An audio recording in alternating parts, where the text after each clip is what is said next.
Assalamualaikum warahmatullahi wabarakatuh. Mari kita mulai kisahnya. Malam itu, Damar pulang lebih larut dari biasanya. Ia baru saja kembali dari pesantren di luar kota. Setelah kabar tentang kakeknya, Kiai Mocetar, yang jatuh sakit. Rumah sang Kiai yang terletak di tengah desa terpencil itu masih berdiri angkur. Meski usia kayunya sudah lebih dari 100 tahun, halaman luas, dengan sebuah sumur tua di pojok belakang, terlihat seperti menahan napas saat Damar melangkah masuk. Ibunya menyambut tanpa senyum.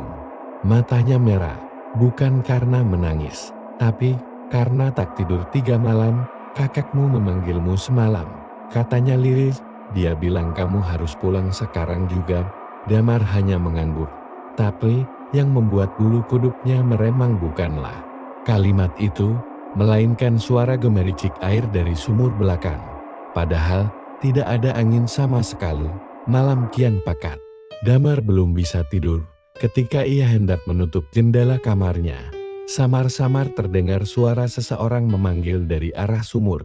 Suara perempuan, serak, namun mendayu, menyebut namanya. Damar, kemarilah.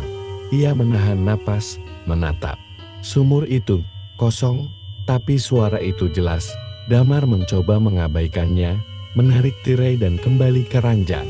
Tapi malam itu, suara-suara dari sumur tidak berhenti, semakin larut, semakin dekat, dan saat ia terlelap dalam mimpinya, ia berdiri di bibir sumur, menatap ke dalam. Sesosok tubuh terikat rantai menatapnya dari dasar kegelapan, dengan mata yang penuh dendam, dan darah menetes dari bibirnya. Pagi datang bersama suara azan dari masjid kecil di samping rumah. Damar bangun dengan keringat dingin dan detak jantung yang belum tenang. Ia mencoba melupakan mimpinya, namun tatapan sosok dari dasar sumur itu masih membekas. Ia turun ke ruang tengah, tempat Kiai Mocetar terbaring dengan tubuh kurus dan kulit pucat. Kakaknya membuka mata perlahan, seolah tahu Damar sudah tiba. Dengan suara lirih, ia meminta semua orang keluar. Hanya Damar yang diperbolehkan tinggal. Ada yang harus kamu jaga, katanya. Warisan ini bukan tanah, tapi perjanjian. Kamu keturunan terakhir. Damar bingung. Perjanjian apa, Kat? Kiai Mocetar menarik napas panjang, lalu menunjuk ke rak kitab tua di sudut ruangan. Ambil kitab yang sampulnya hitam, jangan dibuka sekarang. Tunggu malam Jumat Kliwon. Setelah aku tiada, kau harus lakukan sesuatu yang tak boleh gagal. Ucapannya menggantung dengan nada mengancam. Sebelum sempat bertanya lebih jauh, Kiai Mocetar kembali batuk parah, hingga darah mengalir dari ujung bibirnya. Mata Damar membelalak, dan untuk sesaat ia yakin, di balik bayangan tubuh sang Kiai, sesosok wanita berambut panjang dan wajah hancur berdiri menatapnya. Hari itu, Damar mengurung diri di kamar, memandangi kitab hitam yang kini berada dalam laci mejanya. Ia belum berani membukanya. Di luar, suasana rumah semakin ganjil, bau kemenyan dan bunga melati mendadak tercium dari pojok-pojok ruangan. Padahal, tak ada yang membakar apapun. Menjelang maghrib, seorang wanita tua yang tidak dikenal datang mengetuk pintu. Pakaiannya kompang-camping dan matanya merah seperti habis menangis semalaman. Ia menyebut nama Damar, lalu memohon ingin bicara 4 mata. Kamu harus pergi dari rumah ini, katanya tegas. Kiai Mocetar telah berbuat dosa besar, dan kamu yang akan menebusnya. Damar mencoba bertanya, siapa wanita itu sebenarnya? Namun ia hanya menjawab, aku yang pernah kehilangan anak karena ambisi kekuasaan kakekmu. Dia menumbalkan banyak nyawa untuk kesaktiannya. Sebelum Damar sempat bertanya lebih jauh, wanita itu berjalan pergi, menghilang begitu saja di balik kabut senja. Malam itu Damar tak bisa tidur.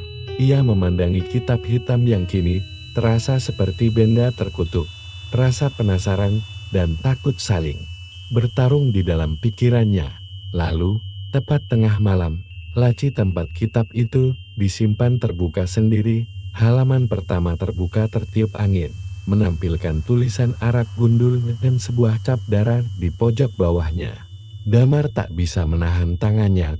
Ia menyentuh halaman kitab itu dengan jari gemetar saat kulit jarinya menyentuh bagian yang terkena cap darah. Tubuhnya langsung terasa ringan, seperti disentakkan keluar dari raganya. Ia melihat dirinya sendiri. Dari langit-langit kamar, sekitar tubuhnya, puluhan bayangan mulai bermunculan dari tembok, jendela, bahkan lantai.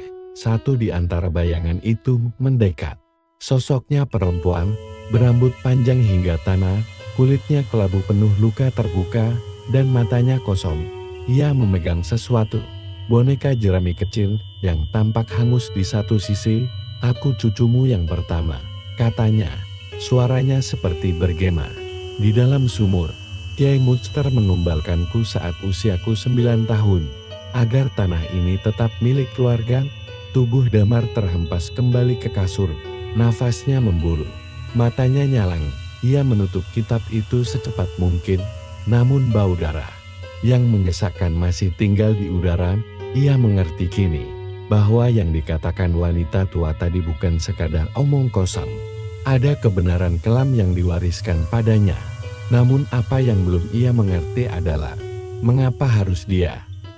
Mengapa semua roh gentayangan itu hanya muncul padanya, bukan pada ibu atau saudara lainnya? Jawabannya hanya ada dalam lembaran-lembaran kitab itu yang mungkin, jika terus dibuka, akan merenggut jiwanya juga. Hari berganti, tanda-tanda keanehan di rumah semakin jelas. Ayam berkokok tengah malam, jam dinding berputar mundur, dan Ibu Damar mulai berbicara sendiri dalam bahasa yang tidak ia kenali. Ia mencatat semuanya, yakin bahwa malam Jumat Kliwon yang dimaksud kakeknya akan menjadi titik balik. Menjelang sore di hari itu, suasana berubah drastis. Langit mendung, namun tak turun hujan. Angin mati, tak seekor burung pun terdengar. Bahkan suara serangga menghilang. Rumah seperti ditelan waktu. Damar menyalakan lampu-lampu, tapi semua padam secara bersamaan. Meski listrik tidak mati. Tepat tengah malam, gong kecil di ruang tengah berbunyi sendiri 3 kali. Damar, dengan kitab hitam di tangan, duduk bersila seperti yang ia lihat di mimpi malam-malam sebelumnya. Ia membuka halaman kedua. Di situ ada peta rumah, namun satu ruangan yang tak pernah ia ketahui sebelumnya tertera jelas. Ruang tumbal. Pintu kamar sebelah barat rumah mendadak terbuka sendiri. Ruangan itu sebelumnya gudang kosong, namun kini ada tangga menurun ke bawah tanah. Napas Damar tercekat. Ia tahu hanya dia yang bisa menuruni tangga itu, dan ia tahu juga langkah ini tak bisa dibatalkan. Tangga bawah tanah itu dingin, seperti masuk ke perut bumi. Damar menyalakan senter dari ponselnya, tapi cahaya hanya mampu menjangkau beberapa meter ke depan. Dinding di kiri kanannya dipenuhi tulisan-tulisan kuno, sebagian besar dalam bahasa Arab Pegon, bercampur dengan simbol-simbol yang tak dikenalnya. Setelah beberapa menit menuruni tangga, ia sampai di sebuah ruangan luas. Di tengahnya terdapat lingkaran tanah merah yang masih basah. Di sekitar lingkaran itu tertancap 8 lilin hitam, dan di setiap ujung lilin ada boneka jerami yang diikat dengan benang merah. Di langit-langit, sosok-sosok seperti bayangan anak-anak kecil menggantung. Diam, lalu suara itu datang lagi. "Damar," panggilan serak dan menggoda. Sosok perempuan yang pernah muncul di mimpinya muncul dari balik tirai kain hitam di ujung ruangan. Kali ini ia lebih jelas wajahnya pernah cantik, namun kini cacat penuh luka, dan matanya seperti 2 bara menyala. "Kiai Muchtar telah memilihmu, seperti ia memilih kami." Sosok itu mengangkat tangannya, dan dari tanah di tengah lingkaran, tangan-tangan kecil mulai keluar, meraih, menarik udara. "Buka halaman ke-10, maka semuanya akan selesai," bisiknya. Tapi Damar tahu, membuka halaman itu bukan berarti penyelesaian itu adalah permulaan dari pengorbanan. Dan ia tak tahu apakah yang harus dikorbankan adalah dirinya atau orang yang ia cintai, Damar kembali ke permukaan dengan tubuh gemetar. Ibunya sudah menunggu di depan pintu. Tapi kali ini, ia berbeda. Matanya menatap kosong. Lalu ia berkata, dengan suara datar, "Kamu tidak boleh menolak takdir keluargamu." Damar, ia menyodorkan tasbih tua milik Kiai Moctar. "Ayahku tidak sesuci yang kau pikirkan." Sambil gemetar, Damar membuka buku catatan tua milik kakeknya yang ia temukan.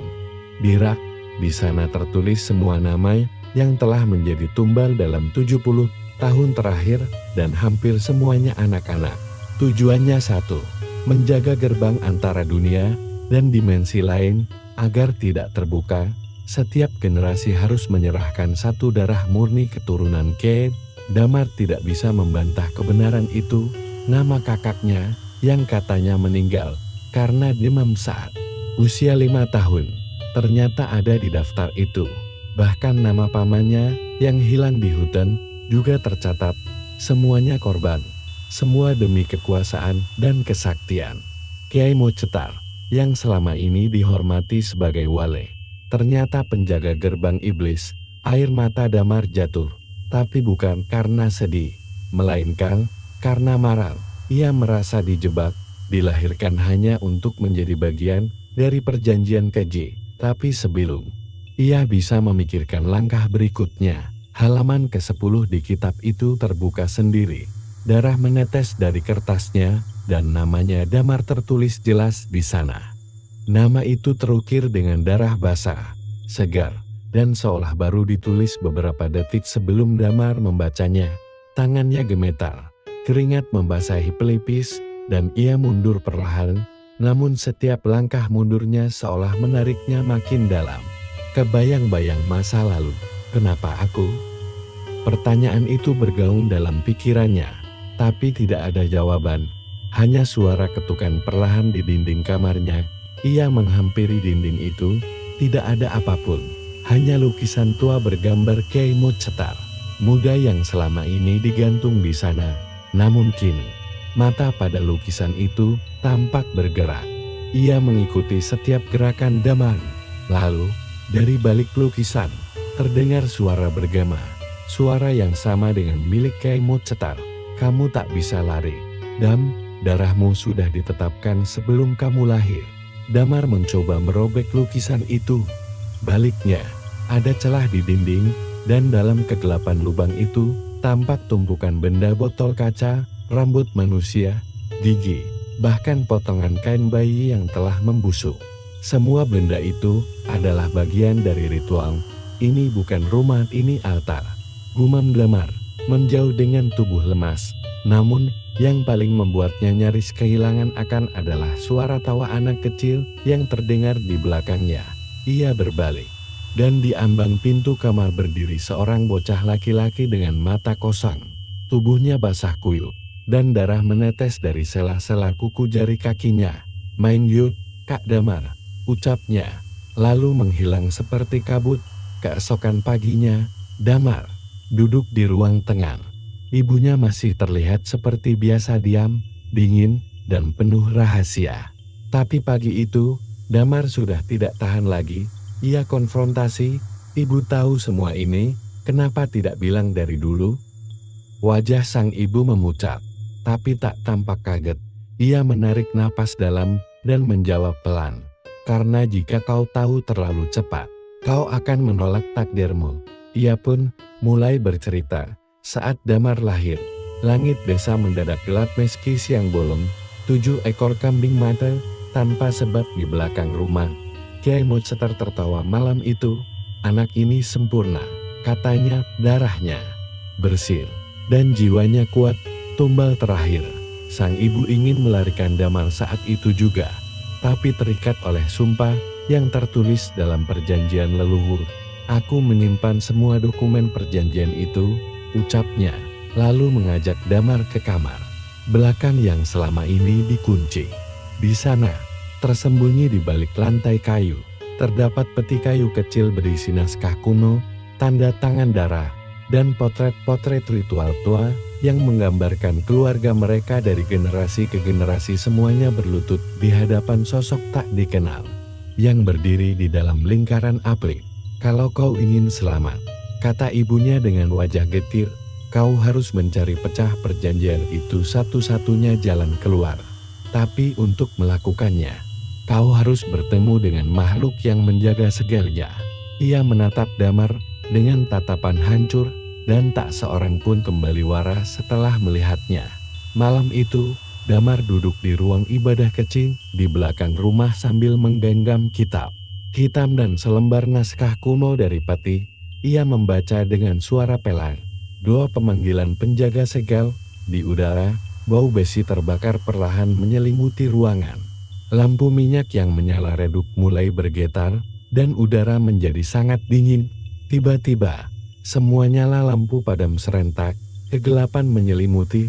Dari balik lorong menuju halaman belakang, terdengar langkah berat, seperti kuku panjang yang menyentuh lantai kayu. Damar berdiri dengan lutut gemetar. Sosok itu muncul perlahan, tinggi hampir 2 meter. Tubuhnya berbalut jubah putih lusuh, dan wajahnya tak memiliki mata, hanya rongga menghitam dengan mulut sobat hingga ke telinga. Sosok itu berhenti 1 meter dari Damar. Udara terasa seperti lumpur kental dan menyesakkan. Tanpa suara, ia mengulurkan tangan panjangnya, menunjuk ke dada Damar. Lalu terdengar suara bergema di dalam kepala, "Kau adalah yang terakhir. Jika kau mengingkari, maka gerbang akan terbuka selamanya. Dunia ini akan dimakan oleh yang tak bisa mati." Damar memberanikan diri bertanya, "Bagaimana cara memecah perjanjian?" Sosok itu menunduk. Lalu dari mulutnya yang sobek, ia mengeluarkan sebuah kunci besi hitam dan meletakkannya di tanah. "Gerbang di bawah tanah, ruang ketiga buka, dan hadapi dosamu. Tapi hati-hati, setiap langkah adalah ujian, dan di ujungnya, bukan hanya jiwamu yang dipertaruhkan, tapi seluruh darah keturunanmu." Damar turun kembali ke bawah tanah, kini dengan kunci hitam dari penjaga segel di tangannya. Tangga menuju ruang tumbal kini berubah. Dinding yang sebelumnya dari batu biasa kini penuh guratan seperti luka terbuka, berdenyut perlahan seperti makhluk hidup. Suara lirih tangisan anak-anak terdengar samar dari balik dinding, seolah menangisi nasib yang tak sempat mereka lawan. Di ruang utama, ia menemukan 3 pintu kayu tua. Pintu pertama sudah terbuka. Ruang itu adalah tempat boneka jerami dan lilin hitam berada. Pintu kedua tertutup rapat, dan dari balik celahnya terdengar bunyi air menetes, tapi matanya tertuju pada pintu ketiga, pintu paling ujung yang dikelilingi simbol merah menyala, seolah terbuat dari darah yang belum mengering. Damar memasukkan kuncinya berat dan dingin seperti batu nisan. Saat ia memutarnya, pintu itu bergemetar seakan menolak dibuka. Suara lolongan terdengar dari balik ruang. Akhirnya, dengan dorongan terakhir, pintu terbuka, dan aroma yang keluar dari dalam membuat Damar hampir muntah. Bau kematian, busuk, dan tanah basah menyambutnya. Ruangan itu kosong. Hampir di tengahnya, ada kolam air hitam pekat seperti tinta, dan di atasnya, menggantung sebuah cermin besar terbalik. Di bawah cermin, tertulis kalimat dalam bahasa Jawa kuno, "Wani ndeleng, wani mati." Berani melihat, berani mati. Damar tahu, ini bukan hanya metafora. Damar berdiri di hadapan cermin yang tergantung terbalik. Ia melihat bayangannya, namun tidak seperti biasa di dalam cermin. Dirinya berdiri di dalam kubur. Tubuhnya kaku, matanya kosong. Di belakang bayangan itu, sosok-sosok anak kecil tanpa kepala berjalan perlahan, mengelilinginya. Mereka seperti ingin menyentuh, tapi juga seperti ingin merobek. Lalu, cermin mulai bergetar. Bayangan Damar dalam kubur membuka mulutnya dan berkata, "Kamu adalah kami, dan kami adalah kamu." Kilatan merah menyambar dari permukaan cermin, memaksa Damar menatap lebih dalam. Sekejap, ia berada di tempat lain, di sebuah ruangan tua, dengan sebuah ranjang besi dan seorang gadis kecil yang terikat di atasnya. Gadis itu menangis. Ia berteriak memanggil nama seseorang, "Kak Damar, tolong." Tapi sebelum Damar bisa mendekat, sosok berjubah putih muncul dari kegelapan ruangan itu, mengangkat belati dan menikam dada gadis itu berkali-kali. Darah menyiprat ke seluruh ruangan. Dan yang paling membuat Damar menjerit adalah gadis itu memiliki wajah yang sama dengan anak perempuan di foto lama keluarga mereka. Saat Damar kembali sadar, ia berada di tepi kolam. Tapi kini ia tidak sendiri. Di sampingnya berdiri gadis kecil berambut basah, tubuhnya penuh bekas tusukan. Namun matanya begitu hidup. "Aku Rahma, aku cucu pertama yang dikorbankan." Ia menatap Damar dengan pilu. "Kau bisa menghentikan ini semua, tapi kau harus menebusnya dengan lebih dari sekadar niat." Rahma menghilang seperti asap. Namun Damar tahu kemana ia harus pergi. Ia naik kembali ke permukaan dan tanpa pikir panjang berjalan ke belakang rumah. Sumur tua itu kini tampak berbeda, seolah bernapas uap tipis keluar dari lubangnya dan angin berputar pelan di sekitarnya. Ia berdiri di bibir sumur, memegang senter dan kitab hitam.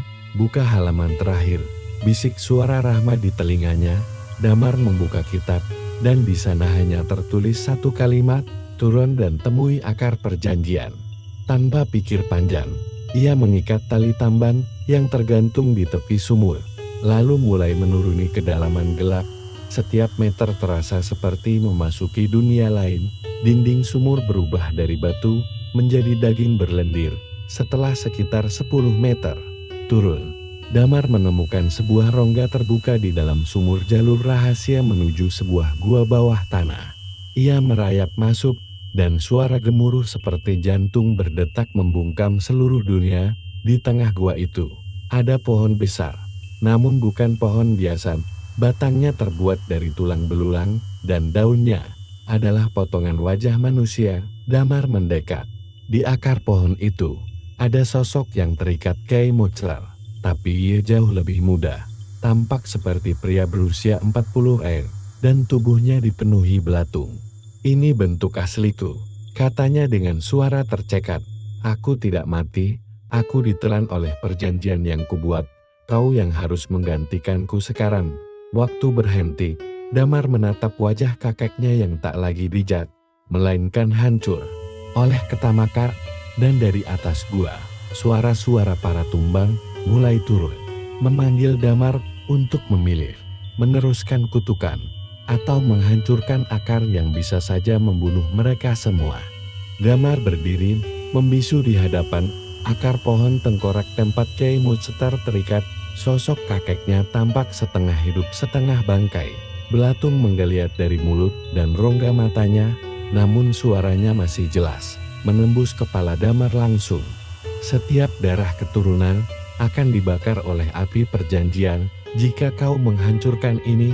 Damar melihat sekeliling akar pohon, ada ukiran ratusan nama, termasuk nama-nama dalam keluarganya, ditulis dengan darah yang sudah menghitam.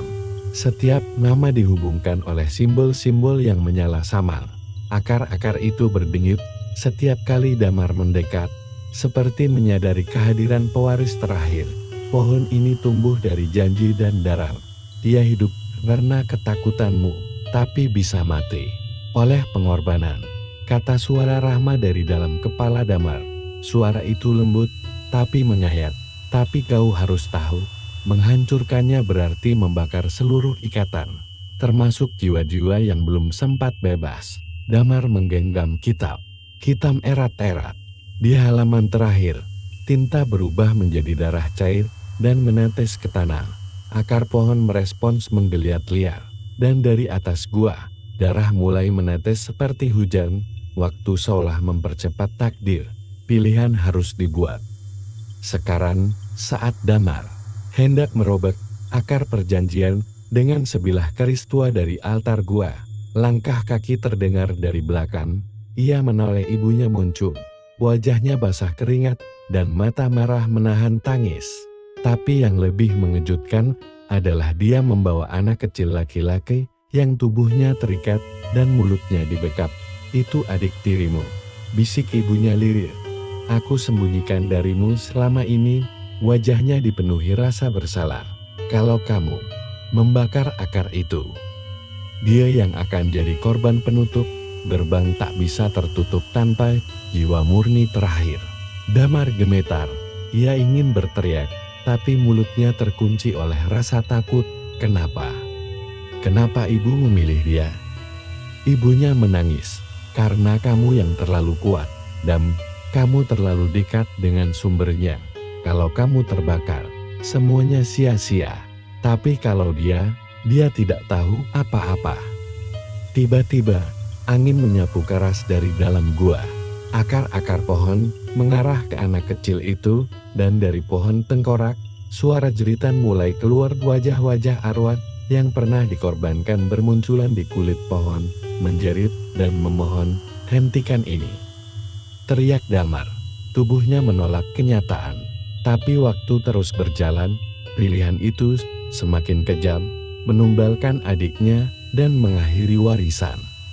Atau menghancurkan akar dan membiarkan semua roh tersesat menghantui dunia. Selamanya, Damar duduk bersila di depan pohon tulang, membuka kitab terakhir, yang kini memancarkan cahaya merah pekat. Ia membacakan mantra yang tertulis dengan darah. Mantra itu adalah pemanggilan terakhir memanggil Ratu Bumi, makhluk penjaga dimensi perjanjian, yang konon hanya bisa muncul jika warisan akan diakhiri secara paksa. Udara di dalam gua menjadi seperti cairan. Nafas Damar berat, tanah bergetar, dan dari dalam batang pohon muncul retakan, mengeluarkan cahaya emas menyilaukan. Lalu, sesosok makhluk muncul perlahan. Perempuan tinggi besar dengan wajah berlapis-lapis, matanya ribuan, dan rambutnya menjulur hingga lantai gua. Siapa yang memanggilku? Tanpa jiwa sebagai tebusan. Suaranya seperti 100 orang berbicara serempak. Damar berdiri, menggenggam keris, dan berkata, "Aku, pewaris darah Kiai Mochtar. Aku tidak mau melanjutkan ini." Makhluk itu tertawa. "Lalu siapa yang kau bawa sebagai ganti?" Tidak ada akhir tanpa pengorbanan.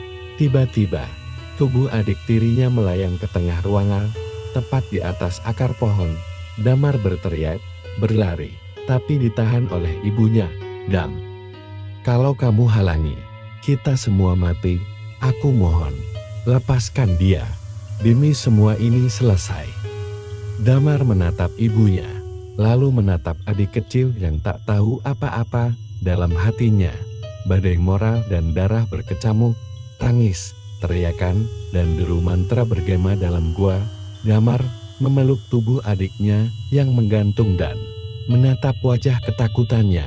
Ia lalu memeluknya erat dan berkata pelan, "Maaf, kamu gak seharusnya jadi bagian dari ini." Ia menoleh ke arah makhluk penjaga dan berkata dengan suara bulat, "Ambil aku yang menutup perjanjian ini." Makhluk itu berhenti. Ribuan mata di wajahnya berkedip serempak. "Kau rela membakar tubuh dan jiwamu? Jiwamu akan tercerai dan tak bisa bereinkarnasi, tak bisa kembali. Kau akan menjadi tiada dalam semua bentuk keberadaan." Damar menunduk, menatap kitab hitam di tangan. Ia tahu hidupnya bukan milik sendiri sejak awal. Lebih baik aku jadi tiada daripada meneruskan kutukan ini. Ia mengangkat keris dan menusuk dadanya sendiri, tepat di depan pohon akar. Darahnya tumpah dan mengalir ke tanah, menyatu dengan akar. Gua gemetar hebat, pohon tulang retak. Jeritan makhluk penjaga menggema ke seluruh dimensi. Arwah-arwah mulai naik ke atas, satu persatu, menjerit bahagia. Pohon itu akhirnya meledak, dan cahaya putih memenuhi seluruh ruangan. Suara Rahma terdengar untuk terakhir kalinya. "Terima kasih. Kamu telah membebaskan kami." Cahaya putih yang meledak dari dalam gun membuat dunia seolah hening. Tidak ada lagi suara, tidak ada napas, tidak ada waktu. Lalu, satu persatu, suara burung malam mulai kembali terdengar. Langit di atas bisa cerah untuk pertama kalinya dalam puluhan tahun. Udara menjadi ringan, dan pohon-pohon di sekitar rumah keluarga Damar berhenti berbisik.